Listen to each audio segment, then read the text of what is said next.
Hey guys, what's up and welcome to today's video. Before we even get started, I have to give myself a shout out because my brows are looking damn good today. I just want to say that I love when I'm having a good brow moment. I feel like I'm about to have a good makeup moment. At least when I have good brows. My base could even look somewhat shitty, but if my brows are on point, girl, we are good to go. Anyways, we are going to be testing out a brand new foundation from Estee Lauder. I have in front of me, this is the Futurist Hydra Rescue Moisturizing Makeup Broad Spectrum SPF 45. Right off the bat, I do want to mention that this does contain a chemical SPF as well as a mineral SPF. I always like to give anyone watching this a heads up just in case you are sensitive to sunscreens. Sometimes they can make me break out. It really just depends. I don't understand the rhyme or reason for that. I can use a product that has the same exact SPF in it and nothing happens, and then I can use just a straight up sunscreen that contains the same exact SPF and then I end up breaking out, vice versa. So just a heads up on that.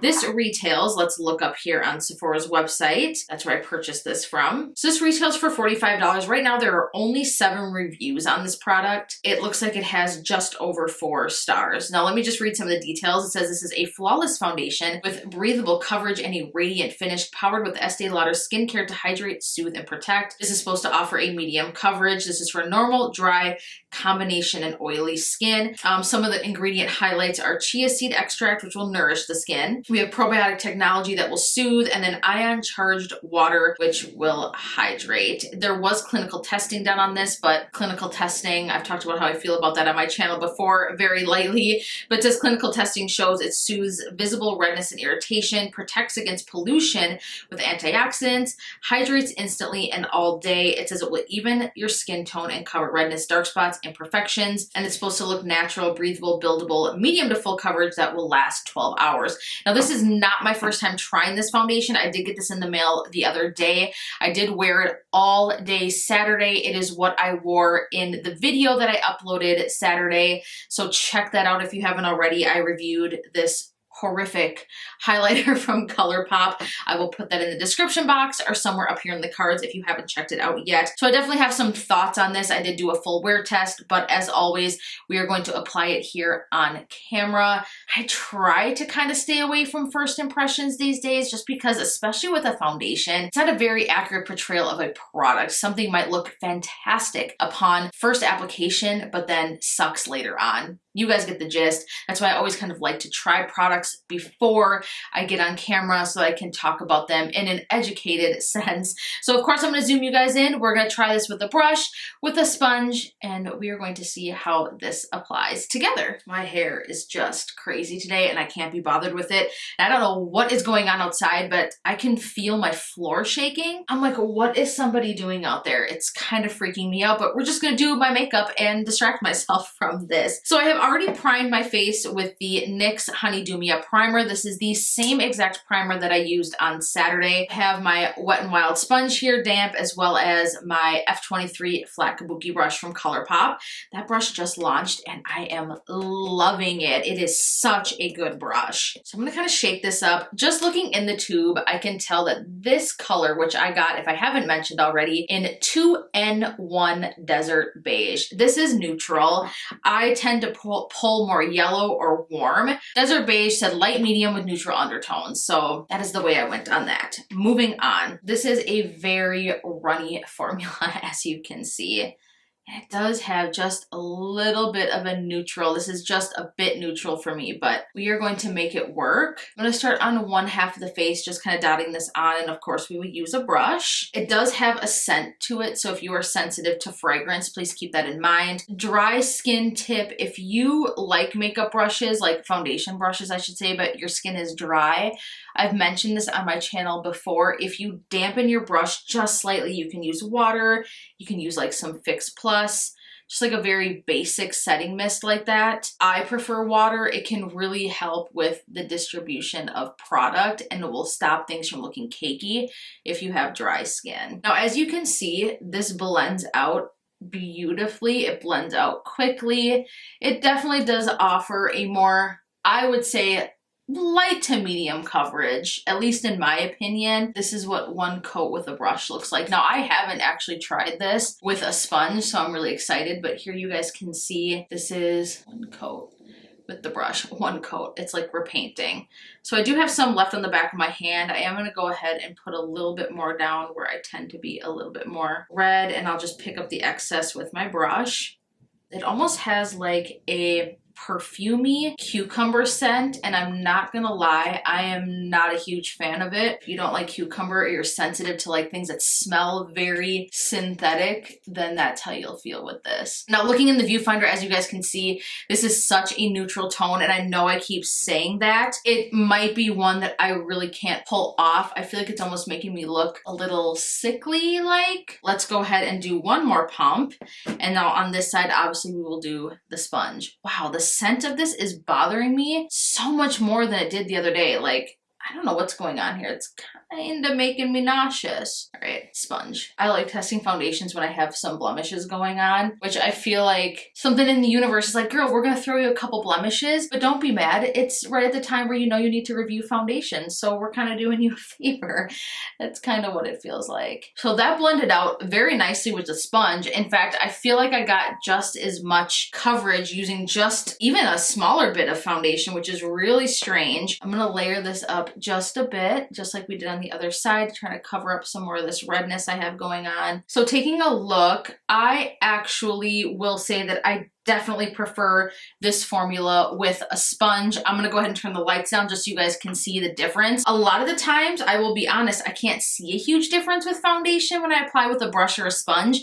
Typically the biggest differences I can see is coverage wise, but this time I don't see a huge difference in coverage, but I do feel like the side that I use the brush, it is very heavy looking. So I'm gonna turn the lights down just so I can kind of show you guys. So I've zoomed you guys in even more. So this is the side with the sponge, and I just feel like there's something about this side. It just looks a little bit more plush.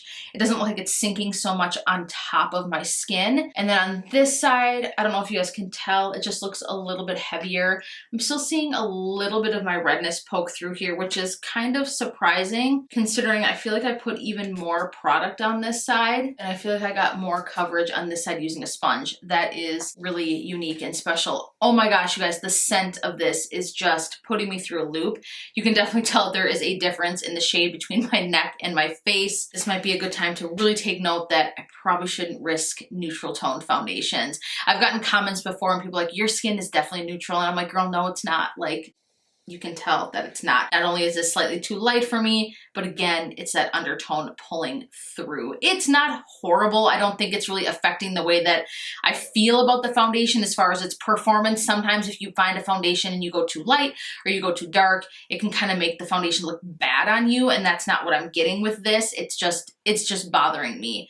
Personally, it looks like it's oxidizing maybe a little bit, and it's just as, like I said, that redness, that rosy kind of neutrally pink undertone is really starting to show through. So hopefully some concealer can fix this. Decent coverage, but I do feel like a lot of my redness is still showing through on this, and wow, I can't get over how thick the brush side looks. I'm just gonna pat this into the skin with my sponge. I'm definitely right now as far as taking this for a second run here and trying it again. My opinion is changing a little bit. I'm gonna go ahead and finish up the rest of my makeup, and then I will be right back with my final thoughts. I just realized I recorded this entire video with my mic unplugged, so I apologize if the sound sounds off in this one. So here's the final look. Nothing spectacular. I really didn't go over the top. I just put on a little bit of eyeliner, some really nice mascara, a little bit of bronzer, concealer, highlight, gloss. I went very kind of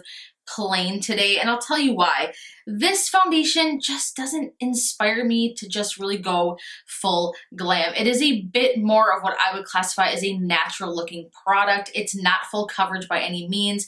It is definitely a very medium coverage product, as it is pretty much advertised. It does say it's medium to full. I don't feel like I can get it to full coverage, but that's fine. It definitely is more of a medium coverage. I am not a huge fan of the fragrance in this. When I was wearing this Saturday, I barely noticed the fragrance at all. But the more that I'm sitting here, like, I can still smell it, and maybe I just wasn't as aware. I was busy getting packed up, getting ready to go up to my cabin again, and I really didn't notice it. But now that I'm sitting here, I could take my time, I could put on the rest of my makeup. I just get a very heavy, cucumbery, fragrancy type scent that I'm just really not a fan of. So if you are sensitive to fragrance and if fragrance agitates your skin, you might want to stay away from this one. I do like the packaging, I'll give it that. I like that I can actually see the product on the inside.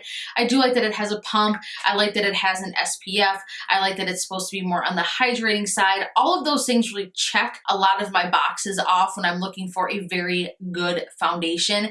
But for me, there is a lot right now that it's just not delivering. I don't know what it is. The sponge side definitely looks a hell of a lot nicer than the side that I used a brush. The brush side almost looks a little bit dry, a little bit heavy, whereas the side that I used the sponge, obviously without saying, it kind of helped dilute it a bit, I guess you could say, and it really helped press the foundation into the skin, where again on this side I feel like it's just kind of sitting on top and just kind of exaggerating things. It does settle into lines. I don't complain a lot about that with foundations because typically I don't have a huge problem with that. I don't really have heavy smile lines or nasolabial fold issues. The most lines that I have are always in my forehead up here, and with this one I can say that it does exaggerate those lines just a bit. Looking in the mirror, my forehead lines are a lot more noticeable than they typically would be. I see a lot of my redness still showing through here despite building it up. So is it something that I'm going to continually reach for?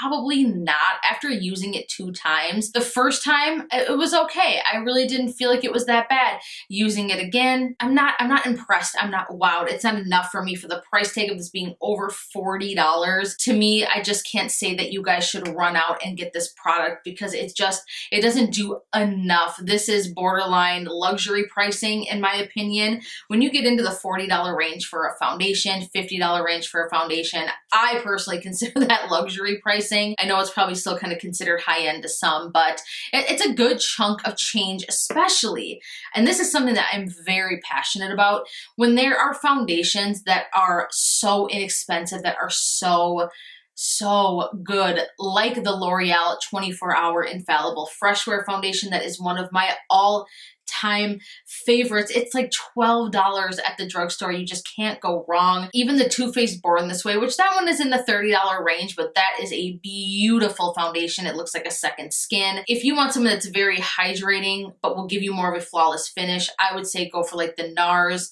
foundations, the Long Wear Naturally Radiant one. I used to be a huge fan of. It can be a little heavy as far as hydration wise. If you have dry skin and you can set that properly, you will absolutely love that foundation. So this one just didn't do enough for me. It's almost giving me a cosmetics vibe, like the CC cream. That one obviously offers a bit more coverage, but the way that this is sitting on my skin right now, that's the kind of vibe that I'm getting. There you guys have it. I don't love my makeup. I know in the beginning of the video I was like, ooh, your girl's having a fantastic brow day. Things are about to be real good in the makeup department, but it kind of ends right here. Love my liner, love the mascara, love the brows, love the lip gloss. The highlight is good, but it kind of ends there. I have definitely had better complexion days. Leave me a comment down below and let me know if you have picked this up, if you have tried it, if you have been curious about it and you have been waiting on reviews. I would say, you guys, it is probably safe to pass on this one for the time being. I'm sure that there's going to be so many other foundations released in 2020, so I think that you can sit on this. It's not limited edition. Remember, you can always go into Sephora and get a sample first, and I think I might start doing that more. My friend Sarah actually mentioned to me, instead of buying foundations and creating so much waste and then ending up to return them, I really should be just going into Sephora and getting a sample if I can. If it's a product that I can actually get a sample of and reviewing it that way for you guys instead of just wasting product, because I can tell you I'm probably going to return this. I just don't see myself reaching for it and holding on to it. So there you guys have it. Give this video a huge thumbs up if you liked it. Share it. Of course, be sure to subscribe to my channel before you go. I love you guys so much, and I look forward to seeing you in the next video. There is a lot of new to come. So again, be sure you subscribe. I love you, and I'll see you next time. Bye.